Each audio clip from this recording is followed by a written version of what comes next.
नमस्कार साथियों, एक बार फिर से मैं आपके सामने हाजिर हूँ। हर्षकालीन भारत भाग 3। भाग 2 में हम कन्नौज सभा के बारे में अध्ययन कर चुके हैं। आपको पता है कन्नौज सभा एक धार्मिक सम्मेलन था और वो 23 दिन तक चला था। उसकी अध्यक्षता या सभापति वेनसांग था और एक तरह से सभी संप्रदायों के विद्वानों को उसमें आमंत्रित किया गया था और महायान की श्रेष्ठता के साथ वो सम्मेलन समाप्त हुआ था। आज हम एक नया टॉपिक है प्रयाग सभा, जिसको हम मोक्ष परिषद कहते हैं, के बारे में अध्ययन करेंगे। आपको पता है और कुछ बातें मैं आपको थोड़ी शेयर करूंगा, उसके बाद में टॉपिक पर आएंगे। वर्धन वंश की स्थापना किसने की? पुष्यभूति ने, ठीक है ना। इसी वर्धन वंश को पुष्यभूति वंश भी कहा जाता है। सबसे पहले गुप्त उत्तर काल के बाद कई प्रकार के छोटे मोटे शासक हुए और बाद में थानेश्वर पर वर्धन वंश की स्थापना हुई और थानेश्वर हरियाणा में है, आपको पता ही है। और इसमें नरवर्धन है, राज्यवर्धन प्रथम है, आदित्यवर्धन प्रथम है, प्रभाकर वर्धन है और उसके बाद में आपको पता है राज्यवर्धन द्वितीय, हर्षवर्धन शासक होते हैं। तो हर्षवर्धन ने 606 ईस्वी में अपना शासन स्थापित किया और 647 ईस्वी तक शासन किया। यानी हर्षवर्धन का जन्म 590 ईस्वी में हुआ था और 16 वर्ष की अवस्था में वो सम्राट बन गया था और 41 वर्ष तक उन्होंने शासन किया। और हर्ष बहुत ही महान दानवीर राजा था। उसके सम्मान प्राचीन काल में ने तो ऐसा दानी शासक हुआ है। तो चलिए आरंभ करते हैं प्रयाग सभा। तो जिस प्रकार से आपको पता है प्रयाग सभा को महामोक्ष सम्मेलन या मोक्ष परिषद भी कहा जाता है। याद रखना प्रिय विद्यार्थियों, ये टॉपिक आपके बोर्ड की दृष्टि से बहुत ही महत्वपूर्ण है। सवाल बनने के 99% चांस है और कंपटीशन परीक्षा में तो सभी लोगों को पता है कि इसमें से बार बार छोटे बड़े सवाल आते रहते हैं, चाहे वो RAS हो, चाहे IAS हो, चाहे पुलिस कांस्टेबल हो, चाहे रीट हो, चाहे CTET हो, सभी में से कहीं ना कहीं इसमें सवाल बनता है। चलिए, तो प्रयाग सभा को मोक्ष परिषद भी कहते हैं या महामोक्ष सम्मेलन भी कहते हैं। आयोजन कहाँ हुआ? आयोजन हुआ प्रयाग में 643 ईस्वी में और ये हर्षवर्धन के द्वारा स्थापित छठी सभा थी। आपको पता है कि प्रयाग सभा का आयोजन हर्षवर्धन प्रति 5 वर्ष के पश्चात करता था। इस 5 वर्ष के आधार पर ये लगातार 30 वर्षों तक ये आयोजन होता आ रहा है और इस प्रकार से ये छठी सभा थी, ठीक है। प्रयाग सभा, कन्नौज सभा भी 643 ईस्वी में हुई थी, ध्यान रखना। तो उस समय वंश कौन सा था आपको पता ही है, वर्धन वंश और या फिर पुष्यभूति वंश। और शासक कौन? हर्षवर्धन। वही समयावधि का मतलब है प्रत्येक 5 वर्ष के पश्चात इस प्रकार का ये मोक्ष परिषद का आयोजन किया जाता था, यानी इस प्रयाग सभा का आयोजन किया जाता था। और इस सभा की अवधि कितने दिवस तक रही? 75 दिन, यानी प्रयाग सभा 75 दिन तक चली थी। आपको पता है कन्नौज सभा कितने दिन तक चली थी? कन्नौज सभा 23 दिन और प्रयाग सभा 75 दिन तक चली थी, ध्यान रखना दोस्तों, ठीक है।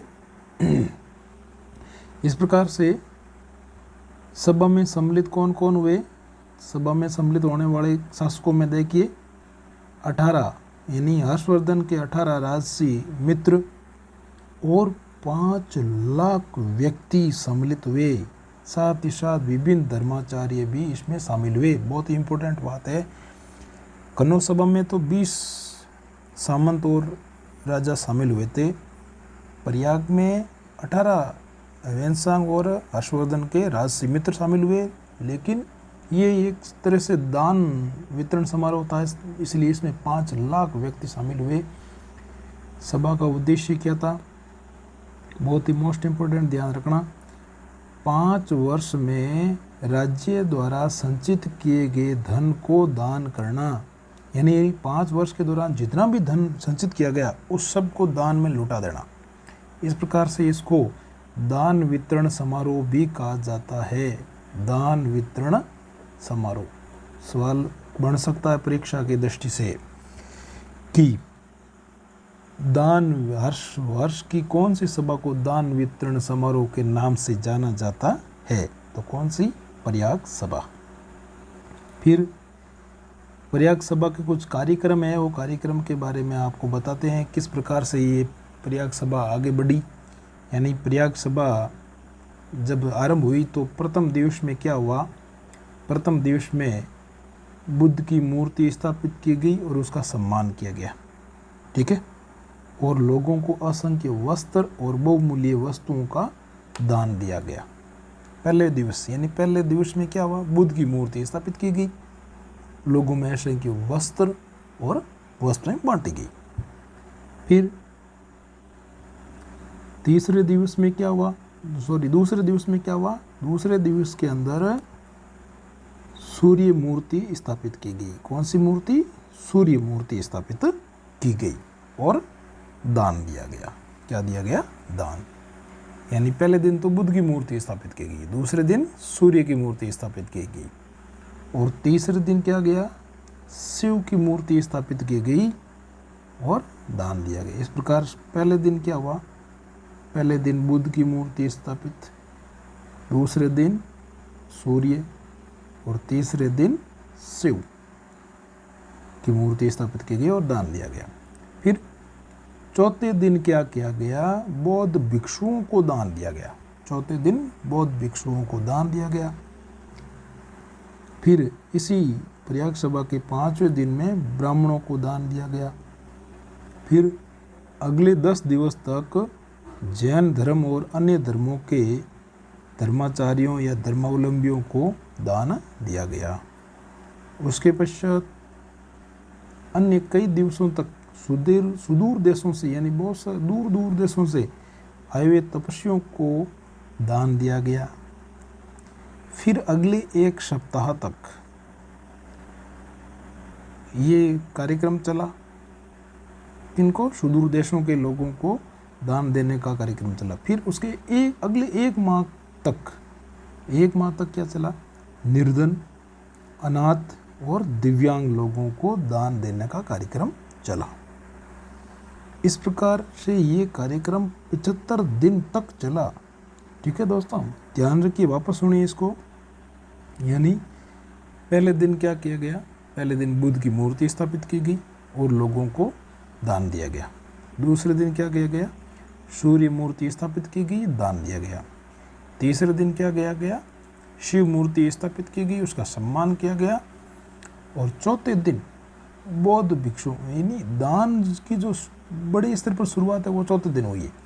बौद्ध भिक्षुओं को दान दिया गया चौथे दिन। 5वें दिन ब्राह्मणों को दान दिया।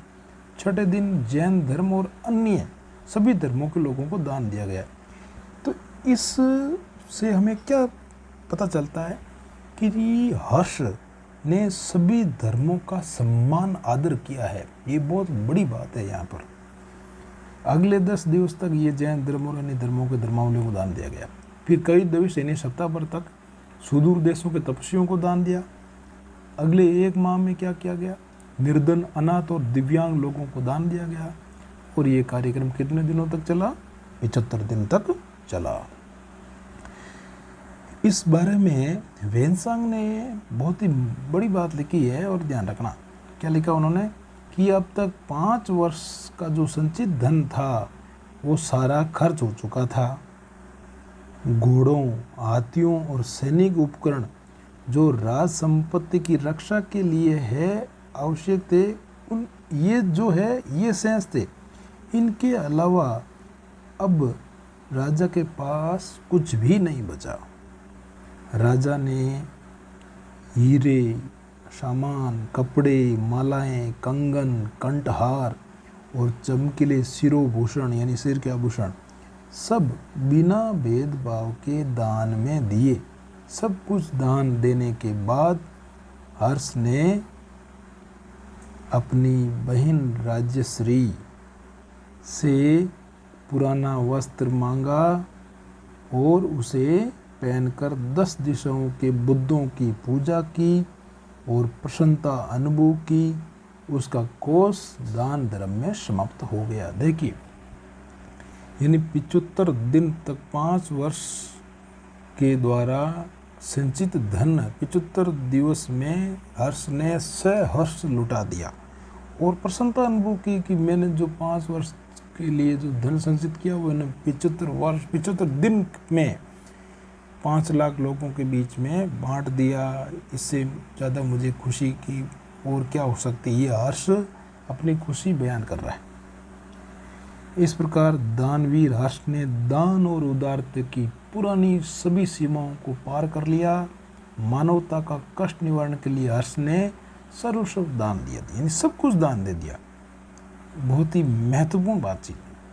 हर्ष के राजस्व का चौथाई हिस्सा बौद्धिक उपलब्धियों में खर्च होता था, यानी हर्ष का जो राजस्व मिलता था उसका 1/4 भाग बौद्धिक उपलब्धियों के लिए खर्च होता था, यानी विद्वानों को दान दिया जाता था उनकी संरक्षण को बढ़ावा देने के लिए।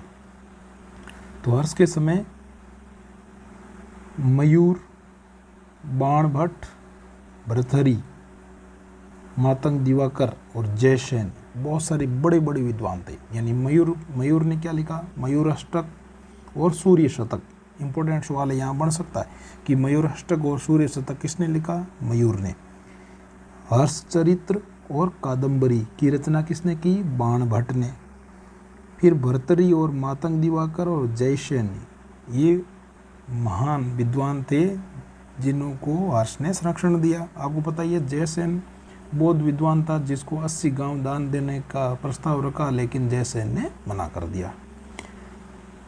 इस प्रकार से हर्ष बहुत ही महान दानी और विद्वानों का संरक्षक था।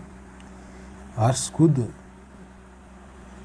एक बहुत ही अच्छा रचयिता था जिन्होंने 3 नाटकों की रचना की थी और 3 नाटकों में महत्वपूर्ण नाटक आते हैं। उसके नाम, पहला है नागानंद, दूसरा प्रियदर्शिका और तीसरा रत्नावली। इम्पोर्टेंट है, यहाँ भी ये सवाल बनता है हर कंपटीशन परीक्षा की दृष्टि से और बोर्ड एग्जाम की दृष्टि से कि हर्ष की रचनाओं के नाम क्या क्या है, नागानंद, प्रियदर्शिका और रत्नावली। इस प्रकार हर्ष को हम धर्म और ज्ञान का महान संरक्षक कह सकते हैं। ठीक है दोस्तों, एक छोटा सा ये टॉपिक था, ज़्यादा बड़ा नहीं है और ज़्यादा कंफ्यूज होने की सवाल पैदा नहीं होता है। जल्दी रिपीट कराऊँ तो देखिए कि प्रयाग सभा को मोक्ष परिषद भी कहा जाता है। 643 ईस्वी में इसका आयोजन हुआ। वर्धन वंश, पुष्य बुद्धि वंश या हर्षवर्धन के समय इसका आयोजन हुआ। ये लगातार 6ठी सभा थी। 30 वर्ष तक हर्ष ने ये सभा का आयोजन किया और 75 दिन तक चला। 18 राजसी मित्र और 5 लाख व्यक्ति और विभिन्न धर्माचार्य शामिल हुए। और इस सभा का उद्देश्य क्या था, 5 वर्ष में संचित किए गए धन को दान करना, यानी इस प्रकार से ये एक दान वितरण समारोह था। प्रथम दिवस में बुद्ध की मूर्ति स्थापित, दूसरे दिवस में सूर्य की मूर्ति स्थापित, तीसरे दिवस में शिव मूर्ति स्थापित और चौथे दिवस में दान आरंभ, यानी बौद्धों को दान दिया गया। 5वें दिन ब्राह्मणों को दान, अगले 10 दिवस तक जैन धर्म और अन्य धर्मों के धर्मावलियों को दान, फिर कई दिवस तक सुदूर देशों के तपस्वियों को दान, फिर अगले 1 माह तक निर्धन, अनाथ और दिव्यांग लोगों को दान। इस प्रकार ये कार्यक्रम कितने दिन तक चला, 75 दिन तक। और फिर हिंसांग ने कहा कि 5 वर्ष तक जो धन संचित किया गया वो सारा व्यय हो चुका था। घोड़े, हाथी और सैनिक उपकरण के अलावा राजा के पास कुछ भी नहीं बचा। अंत में राजा ने अपनी बहन राजश्री से पुराना वस्त्र मांग कर पहना और दानवीर हर्ष ने दान और उदारता की पुरानी सभी सीमाओं को पार कर लिया। और हर्ष के समय विद्वान थे मयूर, जिन्होंने मयूराष्टक और सूर्य शतक लिखा। बाण भट्ट जो हर्ष चरित्र और कादम्बरी लिखी। भर्तृहरि, मातंग दिवाकर और जयसेन भी हर्ष के दरबार में सम्मिलित थे। और हर्ष की रचनाएं कौन कौन सी है? नागानंद, प्रियदर्शिका और रत्नावली, ये 3 नाटक थे। इस प्रकार से हर्ष को धर्म और ज्ञान का महान संरक्षक कहा जाता है। चलिए दोस्तों, सवाल लिखिए। प्रयाग सभा का आयोजन कब हुआ? सवाल नंबर 1, प्रयाग सभा का आयोजन कब हुआ? नेक्स्ट सवाल नंबर 2, प्रयाग सभा, ये लघुतरात्मक लिख लीजिए। प्रयाग सभा पर टिप्पणी लिखिए। सवाल नंबर 2, प्रयाग सभा पर टिप्पणी लिखिए। सवाल नंबर 3, प्रयाग सभा का आयोजन कितने दिवस तक हुआ? सवाल नंबर 4, प्रयाग सभा के विभिन्न कार्यक्रमों को समझाइए। प्रयाग सभा के विभिन्न कार्यक्रमों को समझाइए। सवाल नंबर 5, हर्ष के समय उसके दरबार में कौन कौन से विद्वान थे? यानी हर्ष के दरबार में कौन कौन से विद्वान थे? सवाल नंबर 6, हर्ष की रचनाओं के नाम लिखिए। सवाल नंबर 6, हर्ष की रचनाओं के नाम लिखिए। दोस्तों, आज की वीडियो में इतना ही। आगे से मैं एक नवाचार के आधार पर बहुत ही रोचक वीडियो लेकर आ रहा हूँ, इसलिए जुड़े रहिए और इस वीडियो को आप अपने दोस्तों के साथ शेयर करें, लाइक करें, सब्सक्राइब करें। थैंक यू दोस्तों।